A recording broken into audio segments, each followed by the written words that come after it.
konteks puasa. Ngomong puasa itu tidak cuma ngomong lapar dan haus. Ayo masuk lebih dalam, katanya Imam Ghazali. Yang pertama, yang jelas puasa itu kepatuhan. Allah sendiri yang merintah secara terang-terangan loh. Tidak tedeng aling-aling kutiba alaikumusiyam. Kalian diwajibkan. Maka puasa yang pertama-tama bermakna kepatuhan kita pada Allah. Segala manfaat, segala hikmahnya puasa itu di bawah kepatuhan ini. Tidak boleh dibalik. Puasa itu menyehatkan. Kalau saya sudah sehat, apa harus puasa, Pak? Harus tetap. Tidak bisa dibalik. Puasa itu bikin kita menahan nafsu. Saya itu tidak pernah tergoda oleh nafsu, Pak. Berarti tidak butuh puasa. Tidak. Yang pertama-tama tetap kepatuhan. Seandainya puasa tidak menyehatkan sekalipun, bikin kamu lapar, perutmu melilit, tetap harus puasa. Karena yang pertama-tama puasa itu kewajiban dari Allah. Ya kayak sholat kemarin. Sholat itu tanha anil fasya' wal mungkar. Pak, saya itu orang baik, Pak. Tidak pernah fasya' wal mungkar. Berarti tidak butuh sholat, toh, Pak? Tetap butuh sholat. Kenapa? Itu kepatuhan. Bukti bahwa kita percaya pada Allah, pada Rasul. Jadi yang pertama-tama itu. Tidak pakai argumen apa-apa. Baru kalau kita sudah patuh, kita rinci manfaatnya apa, hikmahnya apa, biar lebih mantap kepatuhan kita. Jadi tidak bisa dibalik. Tidak bisa, Pak, sholat itu kan untuk mengingat Allah. Sholat li zikri, katanya Allah. Kalau saya sudah anytime ingat Allah, apa butuh sholat, Pak? Butuh. Kenapa? Kepatuhan. Jadi yang pertama-tama ibadah itu kepatuhan. Baru terus kita cari hikmahnya, manfaatnya, rahasianya. Itu biar ibadah kita semakin mantap. Biar kita sadar bahwa Allah tidak pernah nyuruh sesuatu yang sia-sia. Tapi itu belakangan. Setelah nilai kepatuhan. Termasuk puasa. Terus yang kedua, pelatihan. Riyadhah. Jadi puasa ini semacam short course 1 bulan. Latihan nyapih nafsu. Latihan mengendalikan diri, menguasai diri. Itu puasa. 1 bulan penuh kita dilatih. Saya tidak tahu sukses apa enggak. Kalian sendiri yang ngerti. Jangan sampai short course hanya tinggal short course, seminar hanya tinggal seminar. Harus fokus pada hasilnya. Biar besok benar-benar merayakan Idul Fitri. Kembali fitrah. Jadi latihan terus. Dalam puasa, usahakan ada target-target spiritual. Riyadhah. Ya yang nomor 1, latihan nafsu. Berani nggak misalnya khusus 1 bulan Ramadan besok, Pak, saya membuka WA hanya setelah maghrib sampai isya misalnya. Saya buka WA hanya kalau mau tidur, Pak, misalnya. Atau saya tidak akan lagi posting tentang yang dunia-dunia, Pak, 1 Ramadan ini. Saya ngomongnya akhirat aja misalnya. Ya tidak apa-apa, itu kan latihan. Pelan-pelan. Jadi silahkan bikin target sendiri. Riyadhah, bikin pelatihanmu sendiri. Ya latihan utamanya memang melawan hawa nafsu. Semoga sukses. Inna syaitona la yajri min ibni adama majrodam fadoyiku majarihi bilju. Sesungguhnya setan itu berjalan dalam diri anak cucu Adam lewat jalan darah. Fadoyiku majarihi. Maka sempitkanlah jalannya setan itu dengan kamu lapar.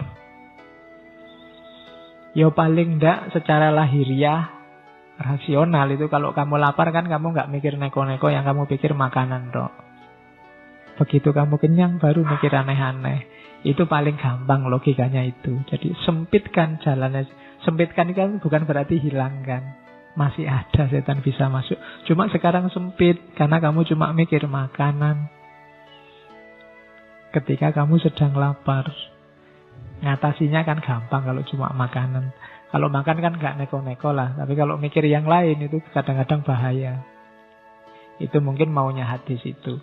Jadi sempitkanlah jalannya. Paling enggak meskipun puasamu gak dalam, gak sampai batin, gak khawasul khawas. Tapi dengan kamu lapar, itu sudah, pikiranmu sudah paling ke makanan. Kalau habis-habis asar ketika kamu sudah melilit, itu mbok liwat ada cowok cakep apa cewek cakep, enggak minat lagi. Yang kamu pikir kolak sama es buahnya. Yang ketiga, puasa adalah pengorbanan, persembahan. Persembahkanlah rasa laparmu, persembahkanlah rasa hausmu, persembahkanlah perjuanganmu untuk Allah. Jangan untuk yang lain. Jangan untuk, Pak, lumayan Pak, ada puasa 1 bulan, bisa diet gratis. Lumayan bisa menurunkan berat badan, enggak. Persembahkan puasamu untuk Allah. Dimensi pengorbanan. Semua ibadah itu persembahkan untuk Allah. Bahkan kalau kamu sholat kan ada yang di doa iftitah itu kan inna sholati wa nusuki. Sholatmu, ibadahmu, bahkan hidupmu dan matimu persembahkan untuk Allah. Kalau dipersembahkan untuk Allah kan gak boleh sembarangan. Masa dipersembahkan untuk Allah ngasih yang tidak berkualitas, kan malu. Wong kamu ngasih hadiah dosenmu, ngasih oleh-oleh tetanggamu aja nyari yang pantas. Apalagi untuk Allah. Jadi yang ketiga, pengorbanan, persembahan. Jadi membahas puasa itu perhatikan konteksnya. Ada konteks kepatuhan, ada konteks pelatihan, ada konteks pengorbanan. Yang keempat, ada konteks penyucian, pembersihan diri, tazkiyatun nafas. Jadikan momen puasa itu untuk menaikkan kualitas kemanusiaan kita. Biar kita semakin murni jadi manusia. Makanya goal terakhirnya kan fitri. Fitrah. Jadi harusnya besok hari terakhir puasa kita jadi orang yang cerah. Karena kita sudah fitrah. Jadi dimensinya penyucian. Lahir dan batin. Kemudian dimensi puasa yang kelima itu perjuangan, jihad dan mujahadah. Contoh mujahadah, jihadun nafas yang paling kelihatan itu puasa. Di situ kita berperang, perang paling besar. Kan Nabi bilang, habis perang Badar Nabi bilang, kita kembali dari perang kecil menuju perang besar. Perang besar apa? Mengalahkan diri sendiri. Antara lain lewat puasa. Terus yang keenam, keikhlasan. Satu-satunya puasa yang dimensinya ikhlas, karena yang hanya Allah yang tahu itu puasa, satu-satunya ibadah. Yang ikhlasnya bisa murni tanpa terkontaminasi hal-hal lain itu puasa. Kalau orang sudah lillahi ta'ala puasa, mungkin tidak ada orang tahu. Kalau sholat kelihatan, kusuk tidak kusuk kelihatan. Tapi kalau puasa tidak kelihatan. Seperti dijelaskan di depan.